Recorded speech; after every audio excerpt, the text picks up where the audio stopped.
Hello friends, எல்லாருக்கும் வணக்கம். இன்றைக்கி நம்ம வீடியோவில் என்ன பார்க்க போகிறோம் அப்படின்னா, சாஃப்டான இடியாப்பம் எப்படி பண்ணலாம் அப்படின்னு சொல்லிட்டு பார்க்கலாங்க. அது தொட்டுக்கிறதுக்கு வெஜ் குருமா எப்படி பண்ணலாம் அப்படின்னு சொல்லிட்டு பார்க்கலாம். அதுக்கு முன்னாடி சேனலை வந்து சப்ஸ்கிரைப் பண்ணல அப்படின்னா மறக்காமல் சப்ஸ்கிரைப் பண்ணிவிட்டு பக்கத்தில் இருக்க பெல் பட்டனையும் வந்து கிளிக் பண்ணிவிடுங்க.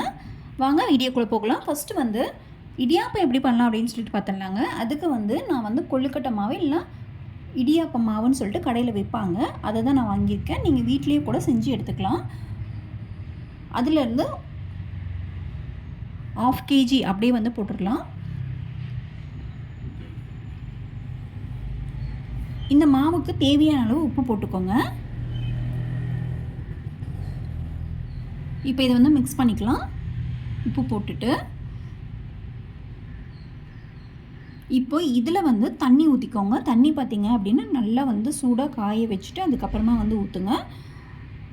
அப்போ தான் வந்து நமக்கு இடியாப்பம் நல்லா வந்து சாஃப்டாக கிடைக்கும். சுடு தண்ணி ஊற்றினா தான். இப்போ இதை வந்து கொஞ்சம் கொஞ்சமாக ஊற்றி நல்லா வந்து மிக்ஸ் பண்ணிக்கோங்க. கையில் மிக்ஸ் பண்ண முடியாது, அதனால் கரண்டியில் வந்து மிக்ஸ் பண்ணிக்கோங்க.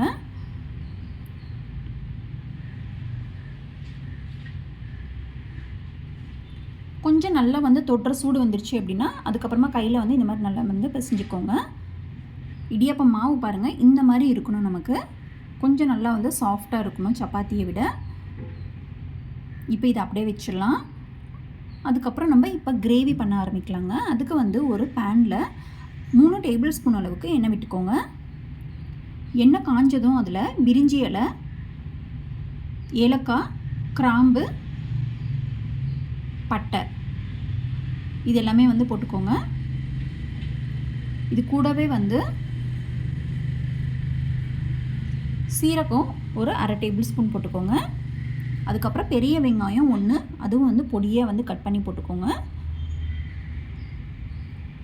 இப்போ இதை வந்து நல்லா வந்து வதக்கிக்கலாம்.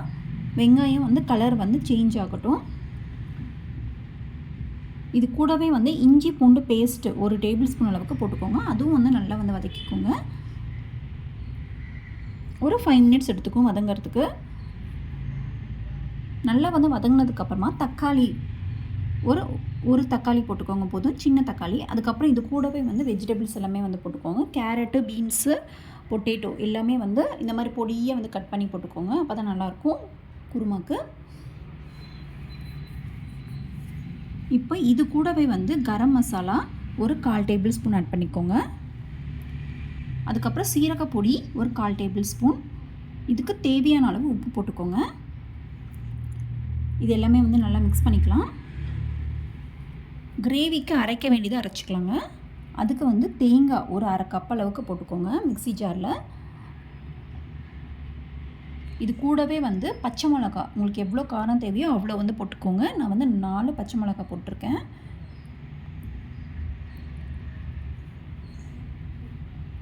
இது கூடவே வந்து கசகசா ஒரு டேபிள் ஸ்பூன் போட்டுக்கோங்க.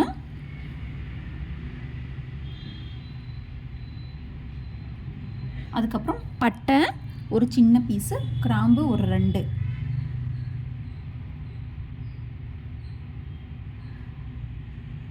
அதுக்கப்புறம் சோம்பு ஒரு 1/4 டேபிள் ஸ்பூன், ரொம்ப அதிகமாக வேண்டாம். சீரகம் ஒரு 1/4 டேபிள் ஸ்பூன். இது எல்லாமே போட்டு தண்ணி ஊற்றி நல்லா வந்து நைஸாக அரைச்சி எடுத்துக்கோங்க. ஃபஸ்ட்டு அரைச்சிட்டு அதுக்கப்புறமா தண்ணி ஊற்றி அரைச்சிக்கோங்க. பாருங்கள், இந்த மாதிரி நல்லா வந்து நைஸாக அரைச்சி எடுத்துக்கோங்க. இப்போ நம்ம கிரேவியில் வதங்கினதுக்கப்புறமா, காயெல்லாம் வதங்கினதுக்கப்புறமா ஒரு டம்ளர் அளவுக்கு தண்ணி ஊற்றிடுங்க. காயெல்லாம் நல்லா வந்து வேகட்டும்.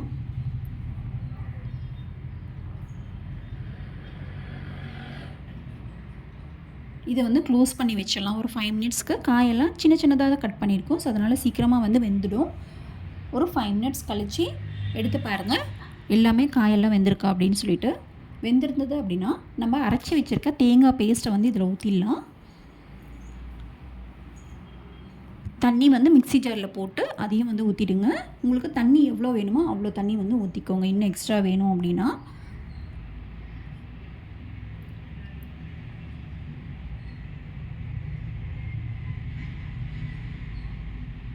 இப்போ இதை வந்து நல்லா மிக்ஸ் பண்ணிக்கலாம். கொஞ்சம் திக்காக இருக்குது, இன்னும் தண்ணி வேணும் அப்படின்னா இன்னும் தண்ணி ஆட் பண்ணிக்கோங்க. இது வந்து ஒரு 5 மினிட்ஸ்க்கு நல்லா வந்து கொதிக்கட்டும்.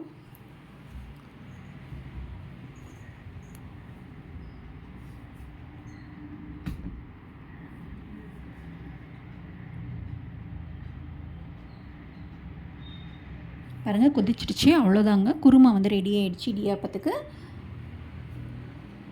இப்போ இதை வந்து நம்ம இறக்கி வச்சிடலாங்க. இப்போ நம்ம இடியாப்பம் பண்ணிடலாம். இடியாப்பத்துக்கு இடியாப்பம் இது எடுத்துக்கோங்க, அச்சு. அதில் வந்து சுற்றி எண்ணெய் விட்டுக்கோங்க. அப்போ தான் வந்து மாவு வந்து ஒட்டாமல் இருக்கும். இந்த மாதிரி எவ்வளோ சைஸில் வேணுமோ அவ்வளோ சைஸ் உள்ளே போட்டுக்கோங்க. ரவுண்ட் பண்ணி மாவு வந்து பாருங்கள் நல்லா சாஃப்டாக இருக்குது. இப்போ வந்து நம்ம க்ளோஸ் பண்ணிடலாம். இப்போ இடியாப்ப தட்டில் வந்து இடியாப்பம் இந்த மாதிரி சுற்றி விட்டுக்கோங்க. இப்போ பிளேட்டில் எல்லாமே வந்து ரேக்கில் அடுக்கி வச்சிடலாம். இது வந்து ஒரு பெரிய பாத்திரத்தில் இல்லை குக்கரில், பெரிய குக்கரில் வந்து தண்ணி அடியில் ஊற்றி வச்சுட்டு மேலே வந்து இதை வச்சுட்டு க்ளோஸ் பண்ணி வச்சுடுங்க. ஒரு 5லேருந்து 7 நிமிஷத்துக்கு நல்லா வந்து வேகட்டும்.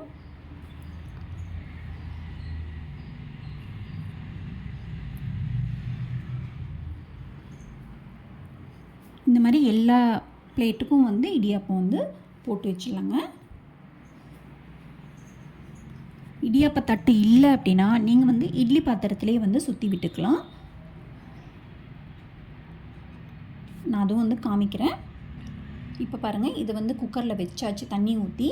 இப்போது இந்த மாதிரி இட்லி பாத்திரத்தில் வந்து கொஞ்சம் கொஞ்சமாக சின்ன சின்னதாக வந்து இடியாப்பம் மாதிரி ஊற்றிக்கோங்க.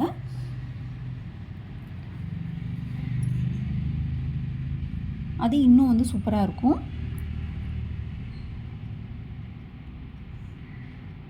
இந்த மாதிரி எல்லா குழியிலையும் வந்து ஊற்றிட்டு இதையும் வந்து நீங்கள் இட்லி ஊற்றுற மாதிரி தண்ணி ஊற்றி வச்சுட்டு அதுக்கப்புறம் அந்த பிளேட்டை வந்து வச்சு ஒரு 5லேருந்து 7 நிமிஷம் வரைக்கும் வச்சுட்டு எடுத்துருங்க.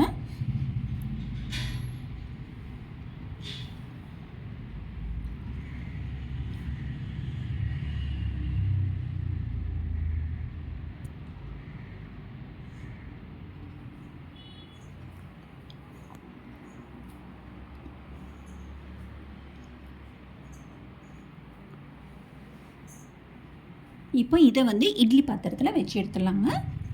இன்னொரு தட்டுக்கும் ஊற்றிட்டு இப்போது நமக்கு இடியாப்பம் வந்து ரெடி ஆகிடுச்சிங்க. குக்கரில் வச்சது அதை எடுத்துடலாம். இந்த மாதிரி எல்லா பிளேட்டுக்கும் வந்து போட்டு எடுத்துக்கோங்க.